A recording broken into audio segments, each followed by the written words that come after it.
Buenos días amigos, soy Manuel Pérez Cornejo, presidente de la Internationale Philipp Mayländer Gesellschaft en su sección española y traductor e introductor de este libro que os quiero presentar a continuación. ¿Mm?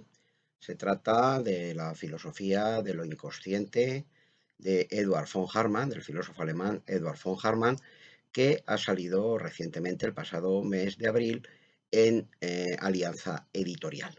Quería dedicarle unas palabras a este libro para que aquellos que veáis esta grabación, pues sepáis la importancia que tiene en el ámbito de la historia de la filosofía. Bien, pues vamos a hablar un poquito de este libro, que evidentemente, pues si quiere uno empaparse un poco de su contenido, pues debe de ser leído, pero creo que previamente conviene presentarlo de una manera, en fin, un poco introductoria para que podáis saber cuál es su relevancia, ¿no? Porque quizá para muchos, pues este autor y este libro, pues no les diga absolutamente nada, ¿no? Cuando en su momento fue alguien muy importante.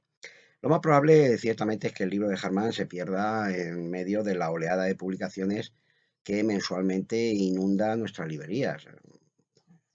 Constantemente cientos de publicaciones y de novedades. Pero lo cierto es que la aparición de este libro en castellano constituye, me atrevo a decirlo, pues realmente un hito histórico, que pone fin a una anomalía filosófica de más de 150 años. Por fin disponemos en España de no de una edición completa, porque el libro era muy, muy amplio, eran 3 volúmenes, era un libro realmente voluminoso, grande, ¿no? Pero sí por lo menos una selección muy, muy amplia de esta obra de Hartmann, en la que he incluido lo que yo entiendo pues son las partes más relevantes de este libro, que puede decirse fue ya legendario. En su día marcó un antes y un después en la filosofía y, como os comentaré posteriormente, en el ámbito de la psicología, para luego pues caer en el olvido, un poco como le pasó al filósofo inglés Spencer. Herbert Spencer también tuvo la misma fama de la que gozó Hartmann en su momento, y luego pues fue prácticamente olvidado, y hoy en día pues raras personas leen a Spencer, cuando en realidad estos autores son interesantes. Yo creo que el progresivo olvido de la filosofía harmaniana pues se debe un poco al ascenso del psicoanálisis, ¿no? Y de la introducción de un concepto estrictamente psicológico de lo inconsciente que pues no se encuentra en Hartmann. En Hartmann el concepto de lo inconsciente es mucho más amplio, es un concepto mucho más inclusivo, coincidiría casi con lo absoluto de los filósofos idealistas alemanes, de los que él se sentía heredero, y por tanto incluye también el inconsciente psicológico, pero va muchísimo más allá, es un principio en realidad metafísico. Bien, lo primero que quiero indicar es por qué he denominado o he traducido este libro como lo veis aquí, filosofía de lo inconsciente, ¿no? En castellano lo correcto sería del inconsciente. Pero estas cosas, pues evidentemente son decisiones que debe de tomar alguien que traduce un libro, y después de dudarlo mucho, pues me decidí por traducirlo literalmente en su expresión alemana, que es das Unbewusste, lo inconsciente. Porque, bueno, es un concepto que, como os digo, tiene mucho de metafísico, mucho de absoluto, abarca, por tanto, el inconsciente psicológico, pero también lo que sería el adjetivo inconsciente, ¿no? Por tanto, va mucho más allá y tiene un carácter como neutral, ese monismo neutral, digamos, ¿no? Que creo que se recoge mucho más, mucho mejor, perdón, traduciéndolo directamente del alemán. Por tanto, me he decidido por esa traducción. Y además viene avalada porque en la edición de los escritos de Freud, las obras completas y en las traducciones que se han hecho, por ejemplo, en Trota, ¿no? de Jung, que son magníficas, ¿no? Pues la traducción es lo inconsciente. Por tanto, he creído que esta era la mejor traducción y, de luego, la más adecuada al significado que tiene este concepto en alemán. Bien, he dicho que es la primera vez que hay una traducción de una selección muy amplia de este libro al castellano. Bueno, esto hay que matizarlo. Hay un estudioso de Harman, Denis Kennedy Darnoy, que en su libro de Unconscious and Edward von Harman, A Historical Critical Monograph, es de 1967, pues en su bibliografía final incluía la cita de una traducción de este libro al español realizada al parecer en 1879 por un tal José Suárez y de Urbina. Y yo mismo he incluido esa en algún estudio sobre Harman que he hecho en alguna ocasión, pues esta traducción, la cita de esta traducción. Pero lo cierto es que después de un montón de años dedicándome a investigar un poco la figura de este autor, la verdad es que no he encontrado esta traducción por ninguna parte. No sé si será mi mediocridad como investigador o que sencillamente pues no existe o yo qué sé. En fin, no he llegado a encontrar esa traducción y en consecuencia resulta imposible por lo menos pues localizarla en ninguna biblioteca a la que yo haya podido acceder. Realmente es extraño, ¿no? Porque lo normal es que esta traducción, que si existió, debió de ser directamente del francés, porque normalmente las traducciones que se hacían en ese momento solían ser del francés más que del alemán, no siempre, pero solía ser así, pues, pues esté en alguna biblioteca que se me ha escapado, bueno, o, en fin, yo he llegado a pensar que quizás se tratase de algún manuscrito que circuló en algunos círculos, en fin, no la he encontrado. Por tanto, bueno, pues decidí partir de cero en la traducción, cotejándola con la edición francesa y la edición inglesa. Eh, si en un futuro se encuentra esa traducción, pues magnífico y vamos, yo seré el primero en acogerla con gran júbilo, ¿no? Pero de momento lo único con lo que contamos de una manera asequible es con la edición de este libro que aquí os he presentado, con esta edición de la filosofía de lo inconsciente que ha tenido a bien publicar Alianza Editorial, cosa que le agradezco, porque ya tenemos en Alianza la presencia de dos de los grandes seguidores del pesimismo de Schopenhauer. Por un lado, Philip Mailander, con una antología de su filosofía de la redención. Es verdad que la edición completa del libro no es la de Alianza, sino la que tenéis en Shorky, pero también es verdad que la edición de la filosofía de la redención de Alianza, pues incluye textos que no aparecían en la de Shorky, de manera que cualquier interesado en la filosofía de Mailander, pues creo que debe de tener ambos ejemplares, el ejemplar de la edición de Shorky, de la filosofía de la redención, y la antología de textos que publicó Alianza. Y ahora, pues han tenido a bien, cosa que les agradezco enormemente, igual que a mi amigo Carlos Javier González Serrano, que ha colaborado en ambas ediciones, ha tenido a bien publicar esta selección de textos de la filosofía del inconsciente de Germán, con lo cual el público interesado en esta corriente filosófica pues tiene mayor información. Por supuesto, cabría esperar mucho más, pero como yo siempre digo, bueno, pues antes no había nada, ahora tenemos algo, bueno, pues hemos ganado, ¿no? En calidad de información con respecto a la filosofía pesimista. Queda para el futuro, pues, futuras ediciones, nuevas traducciones, etcétera. Yo mismo sigo trabajando en este asunto, pero evidentemente es un campo, como todos los ámbitos de la filosofía, pues prácticamente inagotable y siempre queda terreno por descubrir. Bien, vamos a pasar a comentar ahora un poquito ya el libro de la filosofía de lo inconsciente. Normalmente hoy en día estamos acostumbrados a que los libros se publiquen teniendo muy en cuenta los intereses del mercado y sus eventuales ventas, pero hay que decir que el libro de Harman, desde el primer momento y a pesar del éxito comercial que supuso este libro para su autor, de hecho, pues ganó bastante dinero con él, se publicaron numerosísimas ediciones, no recuerdo ahora mismo si 11 o 12 ediciones del libro, que prácticamente no había una casa donde hubiera cierto nivel cultural, ¿no? Y en cuya biblioteca no hubiera un ejemplar de la filosofía de lo inconsciente de Harman, pues a pesar, digo, del éxito comercial que tuvo este libro, él desde el primer momento dejó claro que se trataba de una obra de un espíritu absolutamente libre que se proponía situarse al margen de cualquier servidumbre mercantil o académica que pudiera, digamos, lastrar la autonomía y la independencia del libro. Él señala en algunas ocasiones que él se dirigía a un público amplio, a un público interesado en el conocimiento y no guiado en absoluto por una ansia de prestigio personal o por el deseo de obtener una mejor posición social. Eh, el propio Harman nos dice al respecto que tanto él como su mentor intelectual Schopenhauer habían disfrutado de una posición económica independiente, modesta, no eran personas que tuvieran una un gran patrimonio. En el caso de Schopenhauer, además, buena parte del mismo fue dilapidado por su madre y por su hermana en unas especulaciones bursátiles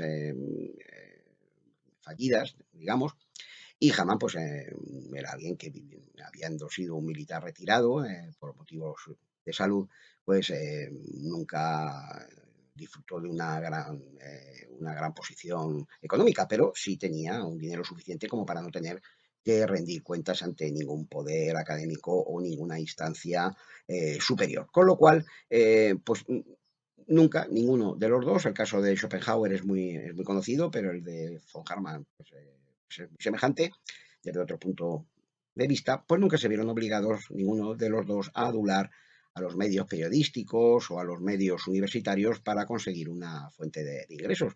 En esto se parecen evidentemente también a Mailänder, no tanto a Bansen, que sí se vio obligado a dar clases como profesor en un gimnasio marginal y siempre pues vio lastrada su actividad intelectual por tener que rendir cuentas a las autoridades prusianas.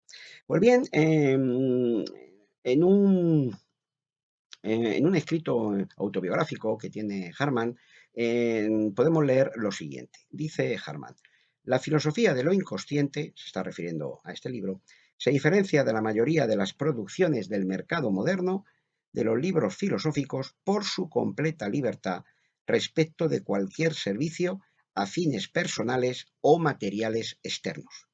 No busca promover una habilitación ni procurarse medios para la manutención profesional, afianzar las perspectivas alcanzadas de un determinado trabajo docente o, en fin, ganarse el pan a través del trabajo literario. Una favorable constelación de relaciones externas, dice Harman, me ha permitido alejarme de toda esta parafernalia condicionada por la necesidad de hacer méritos. Solo a ellas, a esas circunstancias, les debo mi falta de preocupación frente a los dictados de la opinión de cada día, mi indiferencia hacia los prejuicios vulgares y los errores santificados por la convención, así como frente a cualquier alabanza o censura, vengan de donde vengan. Por tanto, hay que señalar que este libro, aunque hoy en día nos puede parecer un tomo un poco pesado con los parámetros que tenemos actualmente, comparemos el tamaño de este libro, de esta selección, ¿no? Con lo que son los libros, por ejemplo, de Yun Chu Han, ¿no? Que son libros de un tamaño como muy pequeño para facilitar una lectura rápida, lo cual no merma para nada su calidad.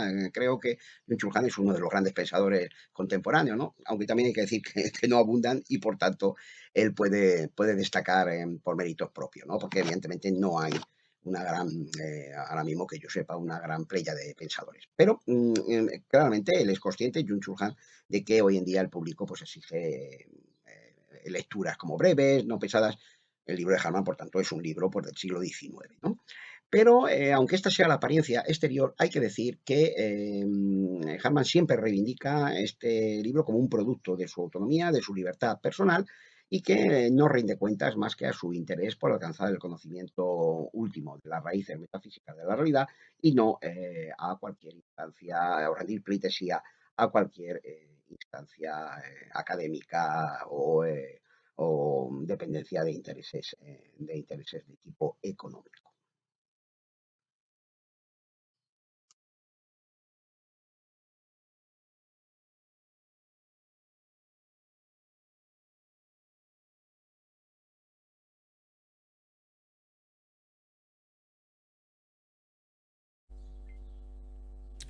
Lo segundo que hay que decir es que este libro, La filosofía de lo inconsciente, aunque se dirige a un público interesado en la filosofía en general, apunta muy especialmente a lo que el filósofo y ensayista español del siglo XIX, José del Perojo, director de la famosa, su época, revista contemporánea, llamaba en 1876 los adeptos del pesimismo.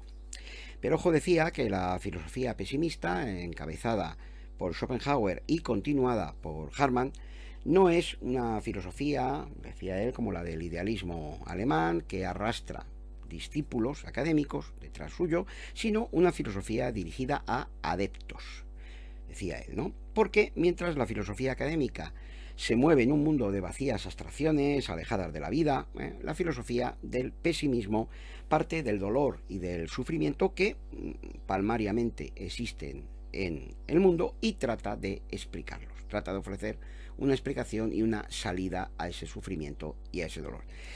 Y por este motivo el público le devuelve a esa filosofía con gratitud la atención que le presta, el consuelo que le presta, leyéndola con mayor interés, pasión y fruición que los enigmáticos e impenetrables escritos del idealismo clásico. Fichte, Schelling y Hegel, dice José del Perojo, solo los leen sesudos eruditos, que son capaces de entender su críptico lenguaje, mientras que Schopenhauer y Hamann son leídos por un público mucho más amplio porque los sienten más próximos a los problemas que les acongojan en su vida cotidiana. Dicho esto, lo siguiente que cabe destacar es que este libro puede suponer, desde luego, una sorpresa, no me atrevo a decir si grata o ingrata, para aquellos que están acostumbrados al concepto usual de lo inconsciente, que es el que nos ofrece habitualmente el psicoanálisis freudiano o lacaniano. Hay que decir que los junguianos, con su psicología analítica, pues siempre han tenido una afinidad mayor con la filosofía de lo inconsciente alemana, y estos quizá, por tanto, no se sientan tan sorprendidos al leer sus páginas, porque lo que tanto ellos como ustedes, ¿no?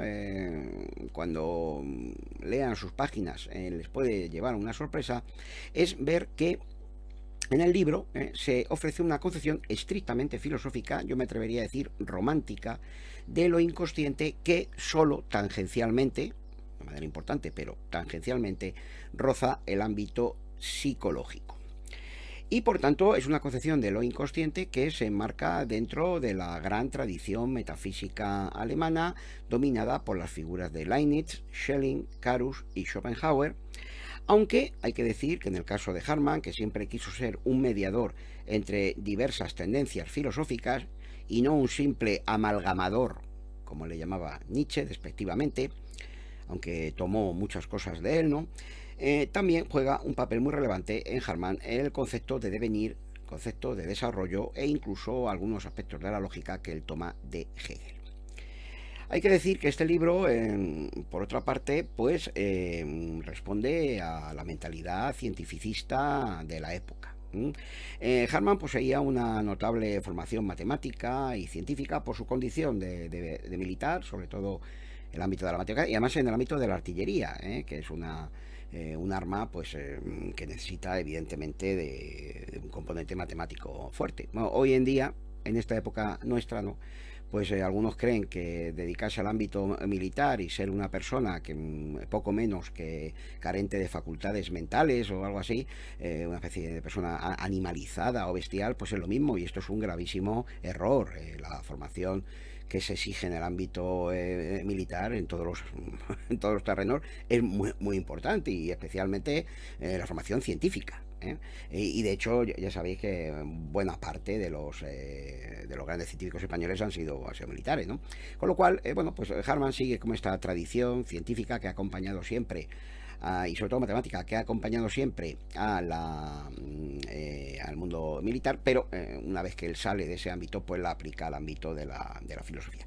Y por tanto, él se propone en este libro utilizar el método inductivo de las ciencias experimentales para probar que la mayoría de los fenómenos naturales y espirituales pueden explicarse si se admite que detrás y a la base de los mismos pues late un principio metafísico dinámico al que él llama das Unbewusste, lo inconsciente, ¿no? Ahora bien, una vez descubierto este principio que impulsa el desarrollo de todos los seres del universo, Harman utiliza para entender su dinámica interna, la dinámica interna de lo inconsciente, una versión particular de la antiquísima relación entre microcosmos y macrocosmos. Igual que en el ser humano encontramos, como había señalado Schopenhauer, voluntad y representación, también en el seno de lo inconsciente actúan dos principios metafísicos. La voluntad, por un lado, dice Harman, que es la energía que impulsa los procesos, y la representación, por otro lado, que son las ideas hacia los que esos procesos se dirigen y tienden. Ambos principios, un principio masculino, puesto que voluntad es masculino en alemán, y femenino, la representación, los toma Harman, como acaba de decir, de Schopenhauer y de Schelling, y también en cierto sentido del Yang y del Yin chinos, ya que Harman pues conocía y admiraba el Tao Te Ching de Lao Tse, como de hecho he mostrado en alguna traducción que he hecho de algún ensayo que dedica Harman al Tao Te Ching de Lao Tse, ¿no? Pero él también incluye en su filosofía dos importantes diferencias que recibe del archienemigo de Schopenhauer, Hegel, que son la idea de que la representación en Harman no es simplemente una imagen mental subjetiva, como sucede en Schopenhauer, sino lo que Hegel llamaba la idea lógica, y en segundo lugar, que a lo inconsciente le es esencial el devenir, el desarrollo a lo largo de la naturaleza y de la historia, un desarrollo evolutivo, ¿no? Algo en lo que coincide con Hegel, mientras que Schopenhauer, como ya sabemos, como el gran reaccionario que siempre fue, pues sostuvo una concepción ahistórica de la realidad. Bien, con estos mimbres, Harman construye una filosofía capaz de conciliar lo aparentemente inconciliable, es decir, a Schopenhauer por un lado y a Schelling, Hegel por otro. Lo cual, pues hay que decir que no es uno de los menores méritos de su obra, ¿no? En este sentido, en alguno de los primeros artículos que publiqué sobre Harman hace ya bastantes años, ¿no? Pues he indicado que la filosofía de Harman supone un poco lo que, tomando el equivalente del mundo musical, del Lied musical, pues sería el Schwanengesang, ¿no? El canto del cisne de la filosofía clásica alemana. Igual que su contemporáneo Mahler, que muere más o menos en las mismas fechas en las que muere Harman, pues igual que Mahler, culmina la gran tradición sinfónica germana.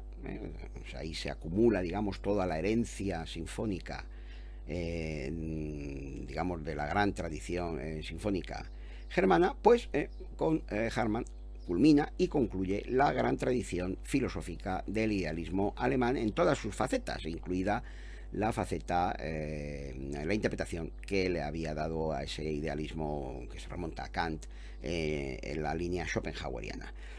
Con la muerte de Harman en 1906 y el ascenso de la estrella de su gran adversario intelectual, que fue Nietzsche, pues se inicia otro camino, no voy a decir mejor, pero de luego un camino distinto, que es el que ha desembocado en la filosofía contemporánea, y Harman y esa gran tradición idealista alemana pues queda un poco en el olvido como algo del pasado, de un pasado, bueno, glorioso, pero que nosotros ya hemos superado porque hemos alcanzado una altura intelectual seguramente superior, ¿no? O así lo consideran algunos, ¿no? Bien, pues siendo esto así, cabe plantearse hasta qué punto resulta actual hoy en día el libro de Eduard von Harman. En cierta ocasión, un conocido me dijo en tono burlón, siempre cuento esta anécdota porque me permitió darme cuenta de quién era yo, ¿no? Muchas veces alguien te dice, sin ser tú muy consciente de ello, quién eres y a qué te dedicas, ¿no? Y te hace ser consciente, el otro te hace ser consciente de tu yo. Esto es como muy hegeliano, ¿no? Pues bien, en cierta ocasión un conocido mío me dijo con tono burlón que yo me dedicaba a desenterrar momias filosóficas. Bueno, bien, pues asumo esta idea. Yo también tengo mi pensamiento propio, pero nunca he sido lo suficientemente petulante como para pensar que esos escritos tienen calidad ninguna ni, en fin, ni puedan interesar a nadie, porque yo creo que son bastante mediocres. Por tanto, prefiero hacer aquello que creo que puede tener algún tipo de, no sé, de repercusión pues más importante en lo que es en el contexto inmediato en el que me muevo. Y estas traducciones con su introducción, pues yo creo que pueden ser útiles a mucha gente, ¿no? Pues asumiendo esta idea de que mi labor es ser la especie de Howard Carter, salvando la distancia, ¿no? Y modestamente, ¿no? De recuperación de estas momias filosóficas, pues bien, cabe plantearse, ¿tiene algún sentido desenterrar del polvo de los anaqueles del viejo mamotreto de Harman para ofrecérselo al público actual? Pues yo pienso que sí. Vamos a fijarnos por un instante, vamos a continuar con el paralelismo arqueológico y relacionado con el mundo de la momificación, ¿no? Fijémonos por un momento en la tumba de Tutankamón. Tutankamón era un faraón completamente secundario, completamente insignificante, y sin embargo el hallazgo de su tumba pues revolucionó el mundo de la arqueología y nuestro conocimiento del antiguo Egipto. Pues bien, conservando el paralelo, ¿no? Pues el redescubrimiento o la puesta al día de este libro de Harman puede suponer un enfoque nuevo para estudiar la filosofía contemporánea bajo una nueva luz. Por tanto, no pienso que sea una tarea inútil el haber dedicado un tiempo a realizar una edición de este libro. Voy a enumerar ahora algunas de las líneas del pensamiento que pueden verse beneficiadas por la aparición de este libro. Hay que decir que la enumeración que voy a realizar no supone ninguna prioridad entre esas líneas ni agota las posibilidades de recepción o de influencia. ¿De acuerdo?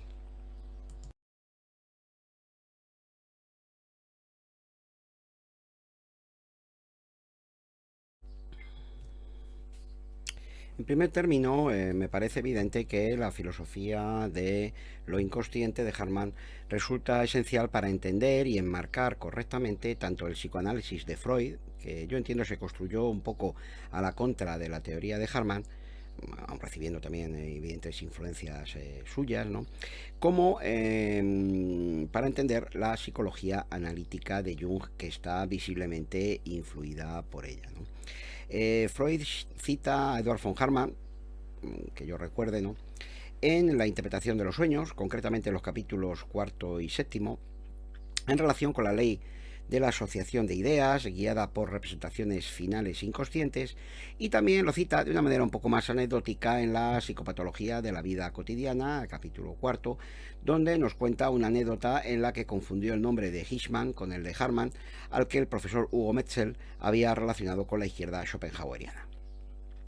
Y que yo recuerde, no hay más citas de Harman, quizá los especialistas en Freud pues sí puedan localizar más la correspondencia quizá, pero vamos, lo que son en las obras completas, pues que yo recuerde, estas dos son los dos ámbitos en los que se cita de manera más expresa por parte de Freud a Edward von Harman. Recordad, se ha dicho de paso, que Freud siempre hacía hincapié en que a él no le gustaba leer, que en fin, en su investigación era independiente, que no había recibido apenas influencias filosóficas, pero sabemos que esto no es así, que Freud, como genio que fue, ¿no? Pues recibió influencias de todo tipo y las asimiló de manera extremadamente creadora y en fin, original, y una de ellas, sin duda ninguna, no podía escapar él, ¿no? Además, y me dedicándose al ámbito de la psicología y del estudio de lo inconsciente, fue esta influencia recibida de la filosofía de lo inconsciente de Harman. Por tanto, este libro, sin duda, debió de ser uno de los libros que él consultó de manera más intensa a lo largo de su vida, ¿no? Como investigador de lo inconsciente. Jung, por su parte, sí afirma explícitamente, no tiene ningún empacho en decirlo, que su concepción de lo inconsciente estaba más influida por Schelling, Carus, Schopenhauer y Harman que por los escritos de Freud. Esto lo dice explícitamente, porque él señala que entró en contacto con el problema de lo inconsciente a través de la lectura de estos autores antes de conocer al maestro vienés, ¿no? Jung siempre destacó que esta vinculación con el concepto filosófico de lo inconsciente diferenciaba su enfoque del freudiano, sobre todo en lo que se refiere al carácter teleológico que en Jung tiene lo inconsciente y que es esencial en su concepción de la psique, y que es un carácter que él toma directamente de Harman.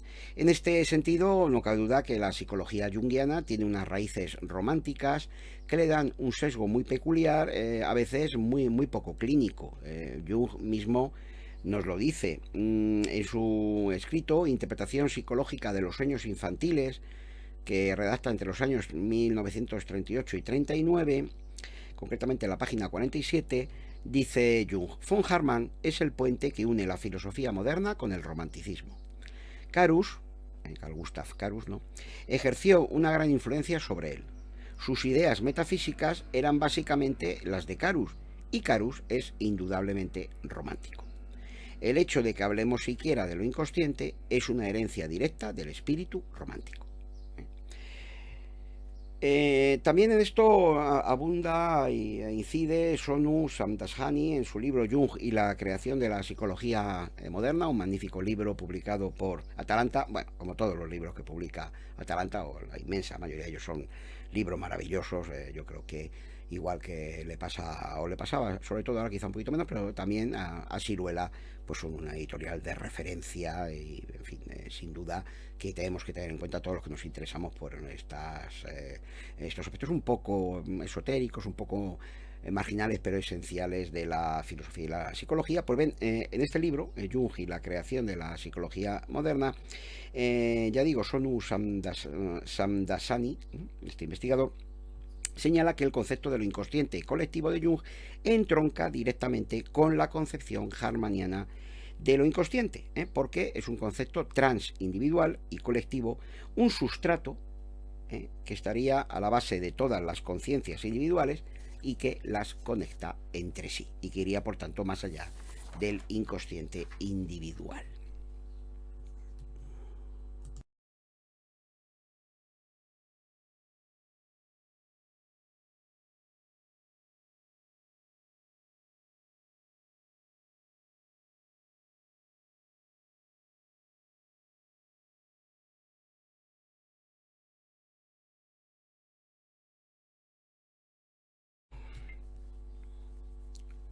Por otra parte, la filosofía de lo inconsciente de Harman es fundamental para comprender el mismo desarrollo de la filosofía pesimista alemana del siglo XIX, incluido la del propio Nietzsche, al que yo siempre he calificado un poco de pesimista herético, pesimista heterodoxo. Ya he indicado anteriormente que Harman recoge la filosofía de la voluntad de Schopenhauer y la lleva mucho más allá, tratando de fusionarla con el logicismo hegeliano. Ahora diré que aunque los términos panteísmo y optimismo, como dijo Mailander, parecen ir unidos desde Spinoza y Goethe, ¿no?, Harman intenta en cambio construir un panteísmo pesimista. Para él, el comienzo del universo lo podréis encontrar en el libro, sobre todo en la parte final, donde después de llevar a cabo toda su investigación inductiva y hallado el principio metafísico de lo inconsciente, al que él considera la punta de esa pirámide, digamos, que se va elevando, ¿no?, a partir de los datos tomados de la filosofía natural y del estudio del ser humano y de la historia, pues cuando él al final del libro trata de la dinámica interna de ese principio inconsciente y por qué se produce la estructura de la realidad, por qué comienza el desarrollo y el proceso cósmico, él señala que ese comienzo del universo se produjo cuando, dentro de lo inconsciente, la voluntad irracional, aquejada de un sufrimiento infinito, y llevada por un deseo ardiente que trataba de apagar, ¿no?, raptó a la virginal idea y la arrastró a la caída, lanzándola al fango de la realidad, es decir, al fango de la naturaleza y de la historia. Hizo real lo ideal, ¿no?, dando así lugar al dolor y al padecimiento que recorren todo nuestro universo. Y para solventar ese traspié, ese mal paso, es la expresión que utiliza Harman, que comete lo inconsciente a través de la voluntad, para solventar, ¿no? Digo, ese fatal estupro, esa especie de violación que lleva a cabo la voluntad masculina de la idea femenina, ¿no? Recordad que voluntad es masculino en alemán, y así enmendar en la medida de lo posible el error cometido. Lo inconsciente se propone como fin ir separando la idea, lo lógico, poco a poco, de la voluntad, es decir, de lo ilógico, de lo irracional y de lo violento, hasta conseguir retornar a la paz originaria anterior al inicio del mundo. Por eso, para Harman, el fin último de todo el proceso cósmico no es otro que fomentar un crecimiento paulatino de la conciencia para que ésta se vaya liberando del deseo de ejercer el poder y la violencia, que son, a su juicio, el origen del sufrimiento. Pues bien, esta manera de entender el panteísmo aleja a Harman de la filosofía de sus contemporáneos Mainländer, Bunsen y Nietzsche.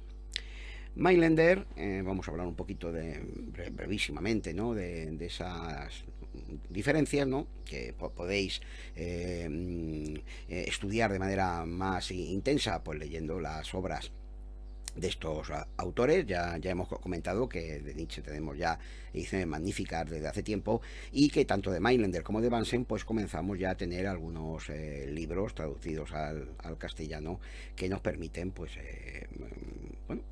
cotejar el pensamiento de Nietzsche con este elenco de contemporáneos. Es, como señala mi amigo y en muchos aspectos mi maestro, el doctor Winfried Müller, ¿no? Nietzsche no puede ser independizado o separado del contexto que le rodeaba, y muy especialmente del contexto de la filosofía pesimista a la que él perteneció durante mucho tiempo. Ya lo decía Helene von Druskowitz, ¿no? A la que he tenido el honor también de presentar y de traducir en España, que cuando ella conoció a Nietzsche, pues en fin, se había separado ya un poco de la filosofía pesimista schopenhaueriana, pero que hasta ese momento había sido un schopenhaueriano, decía ella, casi antipático, ¿no? de lo convencido que estaba de la verdad de esas tesis schopenhauerianas y pesimistas. Pues bien, vamos a ver un poquito la diferencia, ¿no? Entre este panteísmo pesimista de Harman y la filosofía de algunos de sus contemporáneos, brevísimamente. Mainländer, en su polémica con Harman, que recojo aquí en la introducción del libro, hay una parte dedicada a la polémica que mantiene Mainländer con Harman, rechazó cualquier concepción panteísta de Dios, fuera una concepción de Dios consciente o inconsciente, ¿no? Por considerarla inconciliable con el sufrimiento del mundo. Mainländer planteó más bien, como ya empieza a ser conocido, la idea de la muerte de Dios como inicio de nuestro mundo, un mundo formado para Mainländer por individuos en los que, bajo la voluntad de vivir fenoménica, late como un fatal noúmeno la voluntad de morir, que les encamina a todos ellos hacia la extinción o redención final en el seno de la nada. Por tanto, Mainländer siempre rechazó la idea de tanto de la voluntad general en Schopenhauer como la idea de que existe un inconsciente, una sustancia a la base, digamos, de esos individuos. Para él, su deseo fundamental, su intención fundamental, la de Mainländer, fue siempre liberar al individuo y hacerle, digamos, independizarlo de cualquier sustancia metafísica que lo manejara a su antojo. Por tanto, frente al panteísmo pesimista de Harman, el individualismo pesimista de Mainländer. Bunsen, Julius Bunsen, por su parte, sobre todo en su libro Lo trágico como ley del mundo, ¿no?, rechazó el monismo harmaniano de una sustancia inconsciente y sostuvo la existencia de una multiplicidad de voluntades individuales a las que él llamó énadas, ¿no?, un término tomado del antiguo neoplatonismo, ¿no?, que se encuentran en eterna e irredimible lucha mutua en el marco de una concepción trágica del mundo de la que solo, según Bunsen, el humor puede salvarnos. Nietzsche finalmente tomó principalmente de Mailänder, al que lee en 1876, la idea de la muerte de Dios, y de Bunsen, la crítica de la voluntad universal de Schopenhauer, y de Harman, afirmando que la voluntad de poder es individual. Además, cuando uno lee el libro de Harman, se da cuenta rápidamente de que Nietzsche elabora en buena medida su idea del eterno retorno, no solo por influencias del pensamiento clásico, sino también a partir de Eduard von Harman, puesto que Harman, en este libro, que Nietzsche leyó intensamente, ¿no? Porque el libro se publicó en 1869, ¿no? Pues Harman plantea explícitamente en este libro, como podréis comprobar si lo leéis, la posibilidad de una repetición infinita del curso del mundo, de que la voluntad vuelva a caer una y otra vez en esa violación, digamos, de la idea y haga que ésta se vuelva a encarnar en la realidad y por tanto dando lugar a ese proceso doloroso de la existencia, puesto que en lo inconsciente no hay recuerdos, ¿no? Y por tanto lo inconsciente no aprende nada, puede volver a cometer el mismo error infinitas veces, ¿no? Y también Harman presenta en este libro, en la filosofía del inconsciente, la dureza con la que el filósofo pesimista debe de afrontar esa eventual repetición infinita de ese doloroso curso del mundo. Claramente pienso que Nietzsche recogerá esta tesis de Harman, la adaptará por supuesto de manera genial a su concepción y afrontará esa trágica repetición del universo con su concepto del superhombre, que en esa dureza, ¿no? En esa capacidad para enfrentarse con una dureza de espíritu ante lo terrible de esa repetición, pues recuerda mucho a ese filósofo harmaniano, ¿no? Por lo demás, dado que Nietzsche leyó atentamente, como he dicho antes, la filosofía de lo inconsciente, nada más publicarse, y que Harman conoció muy bien muchos de los principales escritos de Nietzsche, parece evidente que no cabe entender el pensamiento de Nietzsche prescindiendo de la filosofía de nuestro autor. Y luego hay un aspecto interesante que es que la dualidad harmaniana entre voluntad y representación, entre ese principio irracional y ese principio lógico o racional, claro, luminoso, pues recuerda mucho a la distinción que hará unos años después Nietzsche entre lo apolíneo y lo dionisíaco, más bien lo dionisíaco y lo apolíneo según el orden en el que lo he dicho antes, ¿no? Bueno, es evidente que Nietzsche en este sentido es parte de sus estudios filológicos, pero no hay que olvidar que unos años antes ha leído intensamente la filosofía de lo inconsciente y esa lucha, ese dualismo, digamos, que se da entre los dos principios en Harman, pues parece tener un eco muy claro en la concepción de estos dos principios, lo apolíneo y lo dionisíaco, en Nietzsche. Por tanto, aunque solamente fuera por esto, pues creo que todos los interesados en estos autores, Nietzsche, Mailänder, Bunsen, pues tienen que conocer y leer con la mayor intensidad posible el libro de Harman. Bueno, todo esto se mueve en el ámbito de la filosofía especializada. La última parte del libro de Harman es un poco difícil, ¿no? Digamos, se exige cierto vocabulario técnico para entenderlo.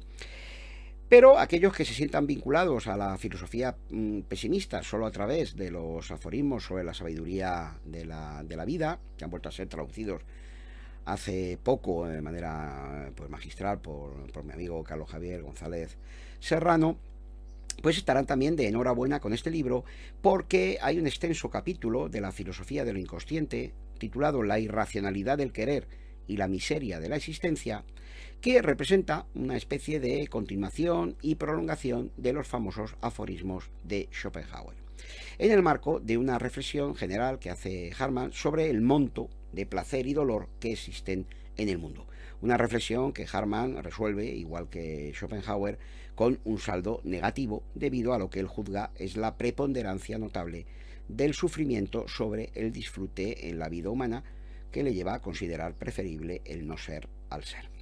De hecho, esta parte, ¿no? Este capítulo, la irracionalidad del querer y la miseria de la existencia, que ya digo es quizá el más extenso del libro, ya se hizo famoso en su momento, y se puede decir que es un libro dentro del libro, ¿eh? De hecho, tengo entendido por algún amigo mío italiano que es la parte de este libro que está traducida al italiano, ¿no? O sea, digamos que son como los aforismos sobre la sabiduría de la vida de Edward von Hartmann, su versión particular de ese legendario escrito de Schopenhauer.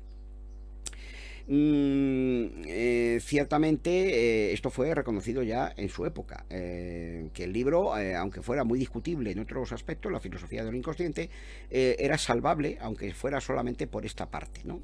Que está además muy bien escrita, ¿no? Desde un punto de vista, digamos, como literario. Incluso Mailänder, con lo tremendamente crítico que es con Hartmann, de hecho el último ensayo que escribe Mailänder antes de morir, ¿no? De poner fin a su vida, es un ensayo en contra de la filosofía de lo inconsciente de Hartmann y su panteísmo pesimista, pero reconoce, vamos, de buen grado, que esa parte, este capítulo sobre la irracionalidad del querer y la miseria de la existencia, pues hará famoso a Hartmann en el futuro. Bien, por tanto, es el capítulo más accesible, más comprensible y más ameno para cualquier lector medio no especialista en filosofía. Por tanto, también eso hace que este libro pueda ser leído por un público que a lo mejor tampoco tiene unos conocimientos filosóficos especialmente profundos, ¿no? Bien, voy a terminar esta breve enumeración diciendo que la filosofía de lo inconsciente pues es también un libro fundamental para todos aquellos que estén interesados, como me pasa a mí, sabéis perfectamente, si alguno tiene o me ha seguido un poco en mi blog, etcétera, siempre ha sido algo que me ha interesado porque considero que es esencial para entender la filosofía académica u oficial. Este libro también es fundamental para el ámbito del esoterismo y la teosofía.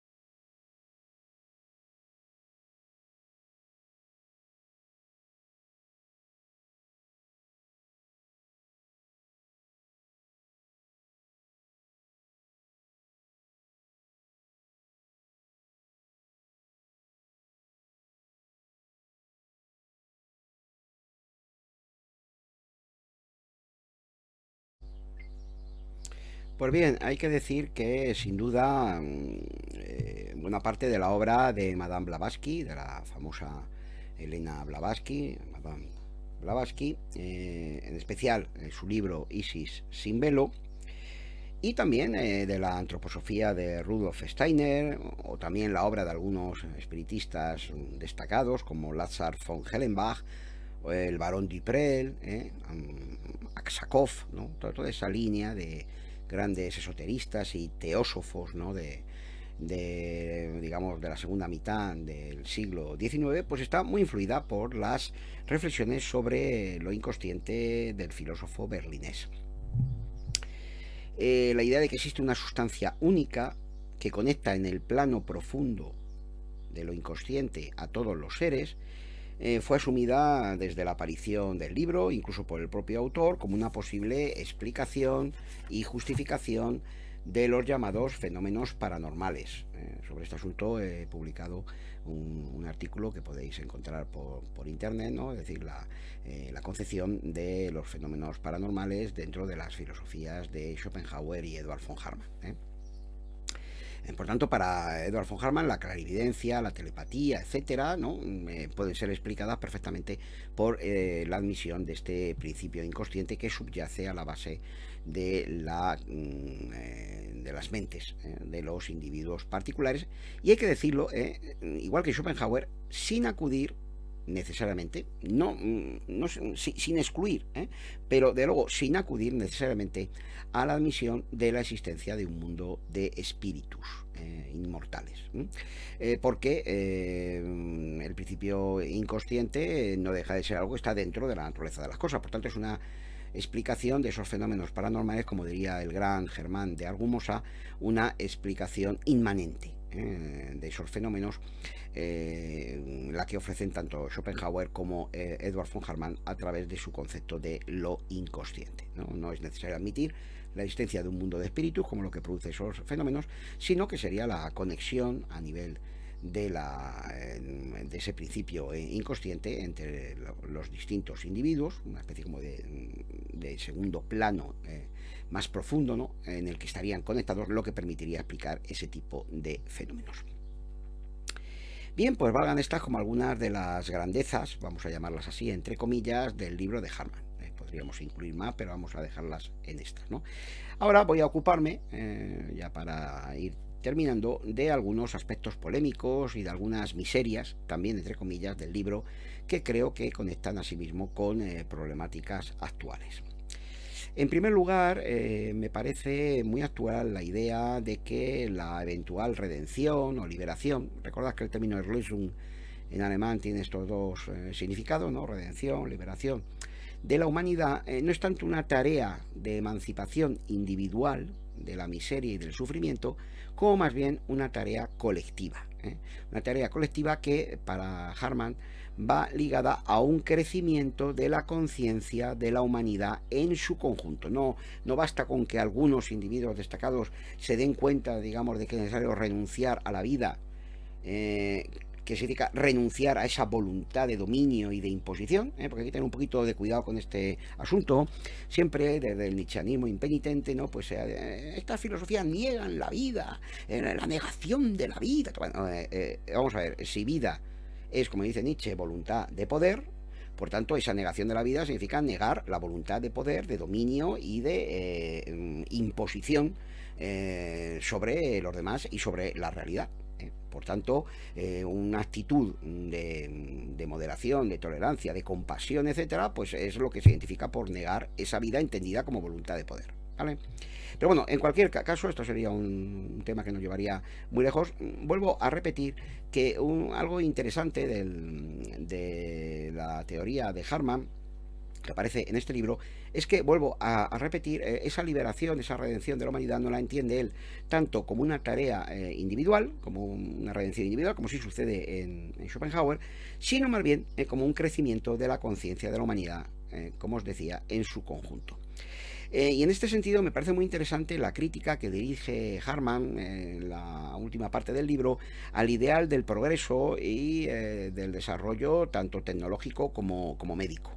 En este sentido, Harman sería un adversario contundente de las tesis y del credo, porque es un credo en realidad, ¿no?, casi una fe religiosa, ¿no?, una fe religiosa atea, ¿no?, aunque ambas cosas parezcan contradictorias, no lo son en nuestra época, ¿no?, de los transhumanistas, ¿no? Harman critica durísimamente tanto el ideal del progreso como la idea de que el desarrollo tecnológico y médico pues nos permiten sustentar una visión optimista del futuro del planeta y de la humanidad. Harman más bien trata de demostrar que por muchos que sean los avances científicos y técnicos, el ser humano no será por eso más feliz, ni se podrá librar nunca del dolor, del sufrimiento y de la muerte.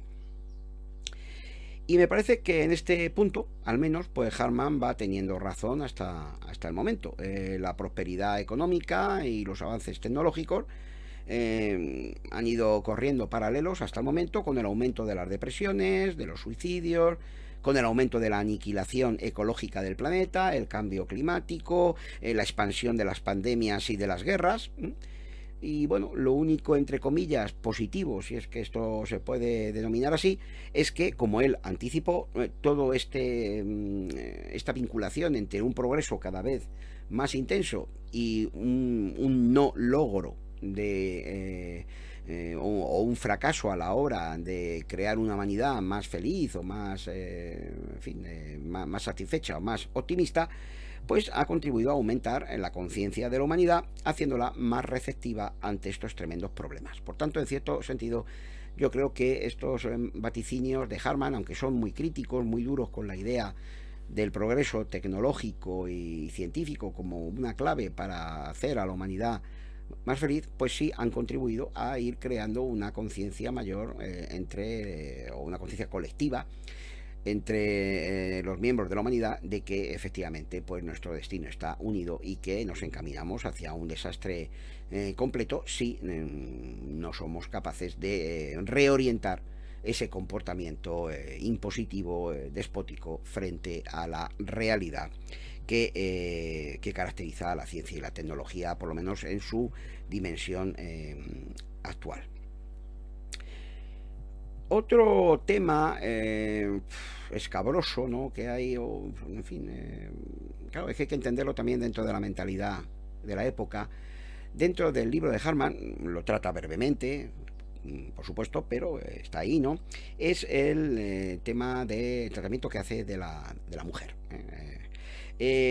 Por un lado, es mucho más abierto y mucho más positivo que el de sus acólitos del pesimismo, especialmente por lo que se refiere al misógino Schopenhauer, porque Harman acentúa la conexión de la mujer con lo inconsciente y por tanto con el principio creador y unas capacidades espirituales más potentes y elevadas, poniéndola en conexión con el eterno femenino de Goethe, ¿no?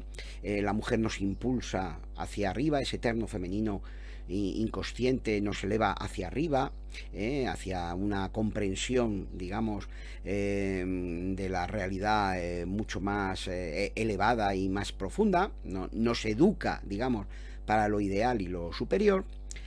Pero por otra parte, desde luego su posición hacia la mujer se encuentra alejada a años luz de una concepción como la de la mujer actual, ¿no?, empoderada, y por supuesto, ya para qué hablar de cualquier concepción trans o semejante de este tema, ¿no?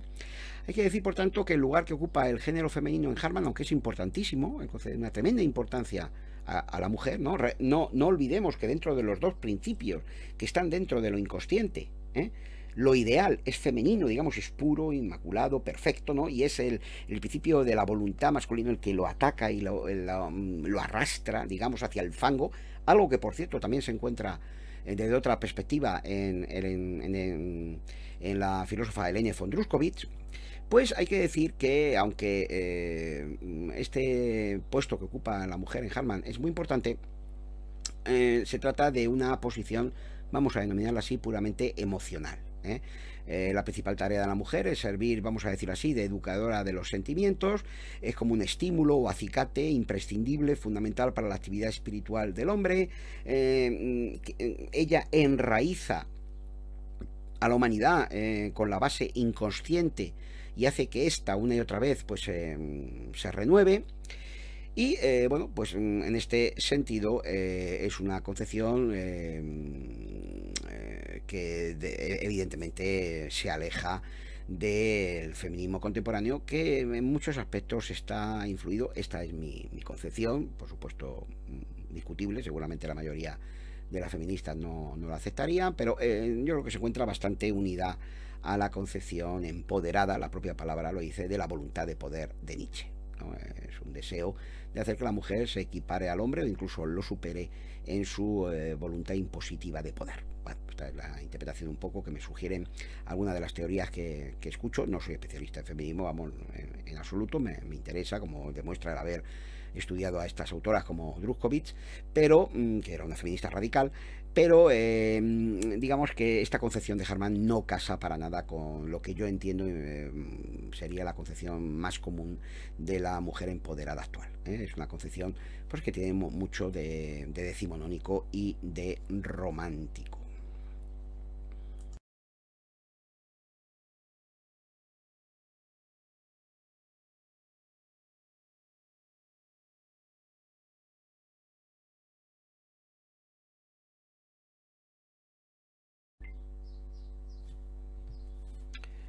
Como habéis podido ver en la foto anterior, Harman estuvo casado dos veces.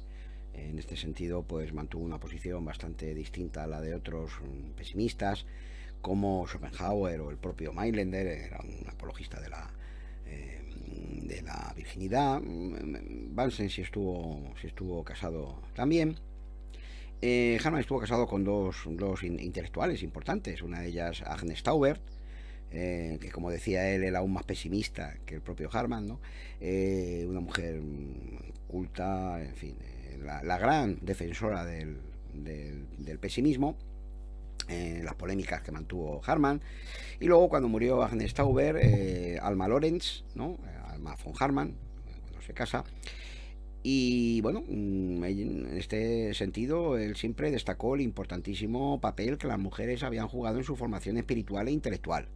Pero hay que decir que en Harman la mujer siempre tiene algo de diotima, de una especie de sacerdotisa de lo inconsciente, una maestra entrañable de lo cordial, pero que esto mismo aleja su consideración de, como os decía antes, de lo que yo creo que es la concepción feminista contemporánea, que suele rechazar mayoritariamente, por lo que leo, por lo que oigo, este papel simplemente mediador o iniciático de la mujer. Aunque yo a veces pienso que Harman se habría sentido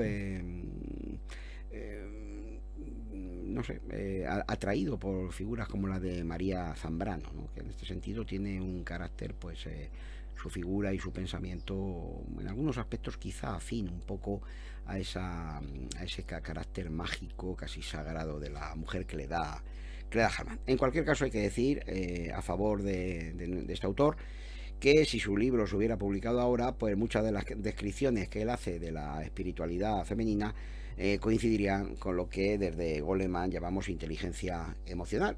Con lo cual, pues es algo que hay que destacar, dada la rígida mentalidad de la época en la que vivió, esa época guillermina alemana, que bueno, pues, compartió con el resto de la Europa y bueno y del mundo occidental en ese momento, una visión, pues, no sé, de la mujer como un ser secundario, ¿no? Bueno, aunque siempre hay que decir que vista de cualquier manera el lugar que ocupaba la mujer en el siglo XIX en el mundo occidental, pues de luego siempre, por mala que fuera, era mejor que la que tenía en otras civilizaciones que ahora pues se están elevando como un modelo, no sé muy bien de qué, pero en cualquier caso era mucho mejor que el que podía tener en el mundo hindú o en el mundo chino, en fin, ¿no? O en el mundo africano.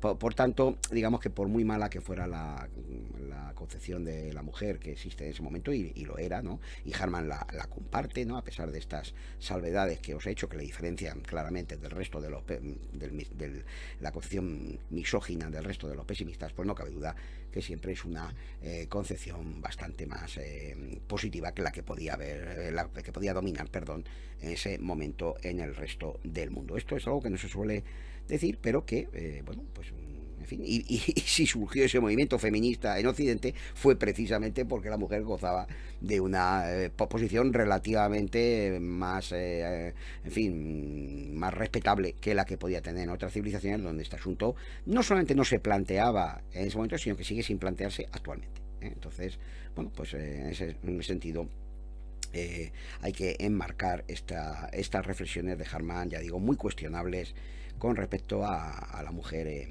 del libro. Luego hay otro aspecto, este sí que aparece muy poco, pero que de manera muy intensa, ¿no? Y que realmente pues hace que el libro rechine en algún momento, porque es un libro, hay que decirlo, del siglo XIX.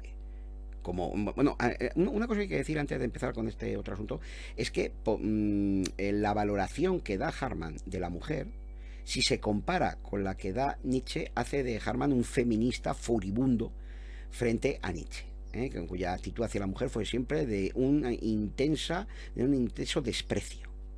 Esto no se encuentra en Harman en ningún momento, y de hecho en alguna de las críticas que Harman dirige a Nietzsche, le dirige esa crítica de considerar de manera despectiva a las mujeres, algo que no, en fin, que no encuentra ninguna justificación, porque son un elemento fundamental para, digamos, la elevación espiritual del ser humano, e imprescindible.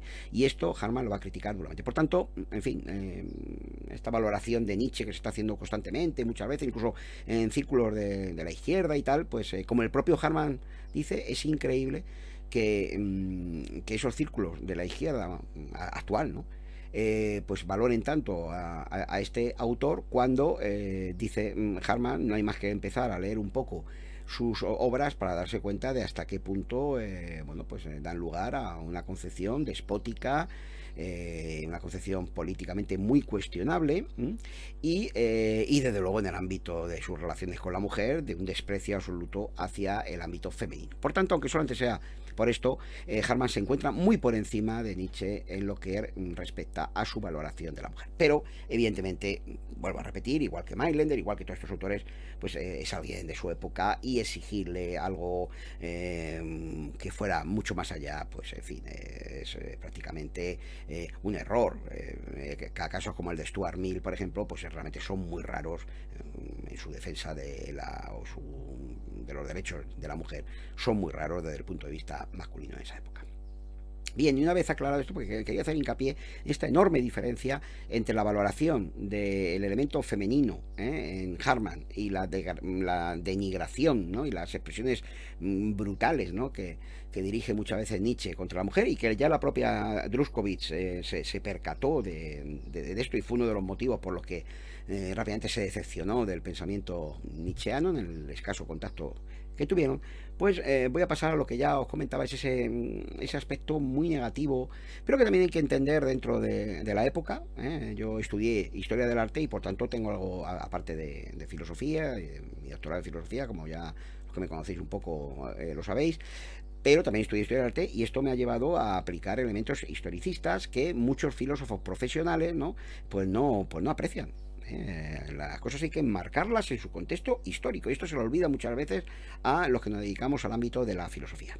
Por tanto, Harman en algunos momentos de la obra hace gala de una visión fuertemente racista y colonialista, que a veces incluso roza un ideal, una especie como de política de exterminio de los pueblos salvajes, o como ellos lo llamaban, o de los pueblos primitivos, ¿no? Son pasajes escasos, no son muy pocos en un libro inmenso, ¿no? Pero que leídos, ¿no? Con nuestra mentalidad actual, pues pueden provocar realmente repulsión, ¿no? Aunque hay que decir, luego veremos que quizá tengan un sentido un poco oculto, ¿no? Que voy a intentar desvelar luego, ¿no? Esto aparece muy en especial cuando aborda la relación entre los pueblos que él llama, como os decía antes, siguiendo la terminología de la época, civilizados y salvajes, y luego la relación entre los pueblos, entre comillas, civilizados entre sí, ya que Harman dice expresamente que el plan inconsciente que rige el destino del mundo pues se preocupa muy poco del exterminio de esos pueblos nativos, e incluye grandes conflictos y guerras entre los pueblos civilizados, con la inevitable aniquilación de los pueblos más débiles. Bueno, vamos, en absoluto quiero lavar la suciedad que cubre en este punto el rostro intelectual de Harman, pero vuelvo a repetir, es algo prácticamente compartido por todos los autores de esta época. Pero hay que tener muy presente siempre que su concepción de la historia fue la de un individuo que forma parte de lo que los alemanes llaman la época del Gründerzeit, la época de los fundadores, ¿no? De los fundadores del imperio, ¿no? Del imperio alemán, ¿no? Y por tanto, pues una época de mediados del 19, caracterizada en general por un europeísmo y un etnocentrismo extremos, que por tanto pues está muy ajena de las concepciones indigenistas o humanitarias y pacifistas del presente. Se enmarca además en esa creciente hostilidad, ¿no?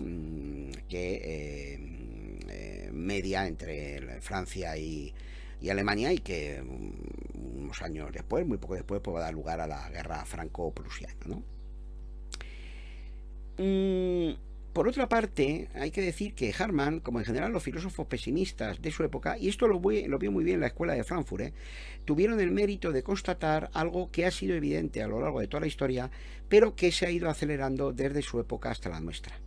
Una faceta que estos filósofos destacan con toda su crudeza, mientras que la mayoría de los intelectuales de la época pues hacían un panegírico del progreso. Estos autores se percataron de que, como muy bien decía Mailänder, ¿no? La civilización mata. El progreso de la civilización va unido a una destrucción, sobre todo de los pueblos naturales, o de los pueblos más primitivos o más unidos a la naturaleza, llamémoslo como queramos. Bueno, esto de hecho es así. Lo hemos visto desde la época de Harman hasta hoy. puede haber un montón de discursos maravillosos, que por supuesto yo comparto, como no, sobre el cuidado del medio ambiente, la eliminación de la diversidad cultural, que hay que evitar a toda costa la aniquilación de esos pueblos, por ejemplo, de la Amazonía, pero la realidad, esa es la realidad, y sigue siéndola, ¿no? Es que el progreso científico-tecnológico sigue avanzando y sigue aniquilando despiadadamente a esos pueblos y el entorno natural en el que se encuentran. Lo dice claramente Mailander, la civilización mata. Y estos autores del 19, y Harman comparte un poco esta idea, creen que esto es un proceso como inevitable. Es un proceso que se va a dar.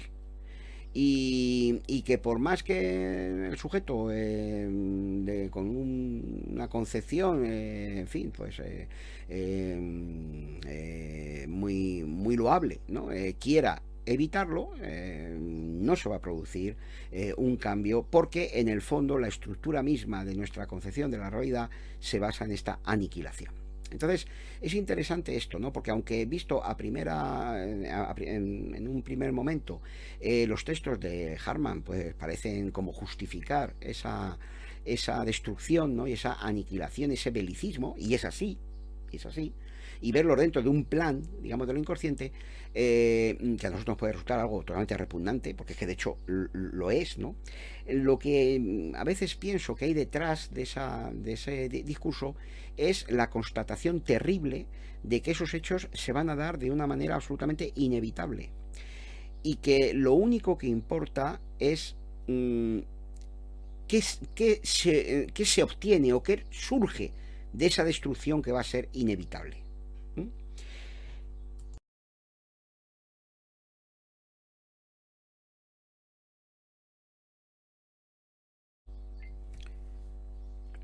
Para Harman, por tanto, el avance, perdón, el avance científico-tecnológico y el desarrollismo económico, pues han ido conduciendo a una progresiva expulsión de sus tierras y a una aniquilación de los pueblos indígenas, y en el ámbito de los pueblos, entre comillas, civilizados, pues no solamente a unos conflictos bélicos cada vez más intensos, y que según él se irán acelerando e intensificando en el futuro. Creo que la historia del siglo XX y lo que llevamos del XXI confirma plenamente esta idea de Harman, sino también dentro de esos pueblos civilizados, pues un aumento de la soledad, de la ansiedad en los individuos, un aumento de las enfermedades mentales en esos pueblos desarrollados. Por tanto, estos filósofos del pesimismo, y en concreto Harman, a veces pienso que lo único que hacen es tratar de explicar estos hechos incontestables en un marco teórico que permita comprenderlos, llamando la atención sobre la violencia y la falta de escrúpulos que dominan la historia. Y yendo más allá de la fácil idea de que todo esto se debe solamente a una estructura económica injusta. Si se cambiara esa estructura económica, el mundo cambiaría. Bueno, ya llevamos un tiempo, ¿no? En fin, bastantes siglos en esa lucha por una estructura económica mejor, y los nuevos sistemas que aparecen reproducen los errores, la voluntad de poder despótica del pasado. En fin, bueno, pues está muy bien, hay que intentar por todos los medios, ¿no? Intentar disminuir esa injusticia social, pero desde luego parece que nuestros esfuerzos, los esfuerzos de la humanidad en este sentido, no parece que estén teniendo demasiado éxito en fin, hasta el momento. Más bien parece que se confirman estas tesis sombrías, ¿no?, de estos autores, ¿no? Ellos llaman la atención, en concreto Harman, ¿no?, pero también lo hace Mailander, Bansen, el propio Schopenhauer en algunos textos, ¿no? Pero en concreto, Harman llama la atención sobre la violencia y la falta de escrúpulos que dominan la historia, y muestran la ineficacia de los ideales humanitarios, ¿no?, que se replantean una y otra vez, y aunque logran algunos avances puntuales, pues finalmente terminan estrellándose contra eso que es el tocayo de Eduard von Harman, Nicolai Harman, ¿no?, llamaba la dureza de lo real. Un aspecto muy interesante del análisis terrible, ¿no?, que realiza Harman de esta conexión entre civilización y muerte, ¿no?, y de la aniquilación de los pueblos indígenas y del entorno natural, ¿no?, es que él señala, estamos en 1869, que esa aniquilación no tiene por qué producirse en absoluto mediante la guerra y la violencia. Esto se puede dar en casos extremos, pero él considera que el simple progreso científico, tecnológico y económico, ese gran progreso, ¿no?, que se supone que va a liberar a la humanidad de sus dolores y hacerla más feliz, es precisamente mucho más letal que cualquier campaña bélica dirigida contra esos pueblos. Diríamos en terminología actual que una multinacional puede ser mucho más devastadora que 1000 bombas. Y de hecho es algo que, en fin, nosotros ya ahora, pues siglo y pico después, ¿no?, de la publicación del libro de Harman, pues podemos ver que hasta cierto punto su análisis es correcto. Mm, lo realmente injustificable y escandaloso desde nuestro punto de vista actual es que Harman consideraba que esa aniquilación de los pueblos indígenas, que ya en su tiempo era muy intensa, piénsese en el fatal destino que en esa época estaban teniendo, por ejemplo, los Pieles Rojas en Estados Unidos, ¿no?, y la destrucción de unos pueblos civilizados por otros en el marco de grandes conflictos bélicos, es algo que él piensa habría que acelerar, por así decirlo, para que el sufrimiento de esos pueblos no se alargue en exceso, ya que su eliminación y absorción por la aspiradora del progreso, vamos a llamarlo así, es a la larga inevitable. Lo que importa a su juicio es que ese sufrimiento que se va a producir, que se está produciendo ahora, aunque él no podía saberlo, pero lo preveía, ¿no?, conduzca a lo que realmente importa, que es un aumento, un crecimiento de la conciencia. Y a que los seres humanos se den cuenta de que todo ese supuesto progreso, ese desarrollo, esos avances que han provocado inmensos padecimientos, han traído algunas consecuencias beneficiosas, pero también inmensos padecimientos, no han contribuido a aumentar la felicidad del hombre contemporáneo más allá del nivel de la ausencia del dolor, y que entonces, digamos, desilusionados, pues se decidan a abandonar los ideales de poder que han causado y causan tanta miseria. Esto sería lo decisivo, ¿no? Parece como si Harman quisiera decirnos que solo cabe esperar de nosotros, los supuestamente civilizados, que tras haber cometido todos nuestros crímenes, todas nuestras devastaciones, a través de las continuas guerras, del saqueo de la naturaleza, ¿no?, tratemos de comprender que finalmente todo ha terminado en un desastre. Que experimentemos algún tipo de remordimiento por el mal que hemos causado, que sintamos compasión por aquellos que lo han sufrido, esperando que si alguna de nuestras víctimas ha sobrevivido nos perdone, ¿no?, y ese aumento de la conciencia, ese crecimiento de la conciencia del dolor y del sufrimiento provocado, nos lleve a tratar de trabajar luego todos juntos en la regeneración de la naturaleza y en la mejora de la situación socioeconómica del ser humano.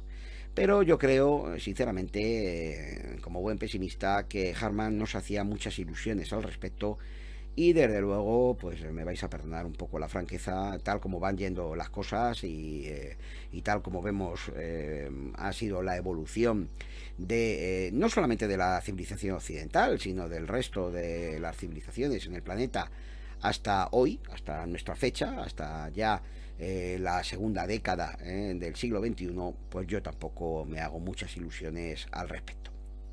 Bien, pues no quiero alargarme más. Con esto está presentado este libro, La filosofía del inconsciente, de Edward von Harman. Un libro que yo considero, muy recomendable, un libro que hay que tener cualquier persona interesada en la filosofía en general y en la filosofía del siglo XIX en particular. Creo que debe tener un ejemplar de este libro en su biblioteca. Bueno, pues espero que el libro tenga el mismo éxito en nuestro momento histórico que el que pudo tener ya en su momento cuando pues se convirtió, podemos decirlo así, en el auténtico bestseller filosófico de la segunda mitad del siglo XIX. Muchas gracias por haber atendido a esta pequeña exposición y, como siempre, en medio de este mundo pesimista, os deseo lo mejor. Muchas gracias.